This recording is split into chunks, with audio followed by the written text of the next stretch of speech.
গাজায় ইসরায়েলি বর্বরতা বন্ধে সম্মিলিত উদ্যোগের আহ্বান জানালেন ডক্টর মোহাম্মদ ইউনূস। দ্য ইকোনমিস্টের তালিকায় বর্ষসেরা দেশের মর্যাদা পেল বাংলাদেশ। ভিডিও গেম ও মুভি দেখে অ্যাডভেঞ্চার হিসেবে 3 কিশোরের ব্যাংক ডাকাতির চেষ্টা। লন্ডনে তারেক রহমানের সঙ্গে সাক্ষাৎ করতে গেছেন বিএনপি নেতা সালাউদ্দিন আহমেদ। বিশ্ব ইজতেমা মাঠে সংঘর্ষে প্রাণহানি, 29 জনের বিরুদ্ধে হত্যা মামলা দায়ের।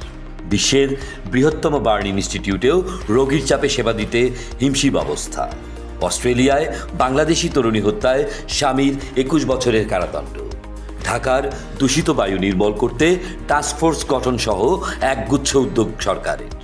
রাশিয়ার আরও আগে ইউক্রেনে হামলা করা উচিত ছিল বলে মন্তব্য করলেন প্রেসিডেন্ট পুতিন। ওয়েস্ট ইন্ডিজকে হোয়াইট ওয়াশ করে ইতিহাস গড়ল বাংলাদেশ। রণবীর কাপুরকে ছ্যাঁচড়া ও লম্পট বলে বিতর্কে জড়ালেন মুকেশ খান্না। দৈনিক বার্ন, স্বাধীনতার পক্ষের দৈনিক।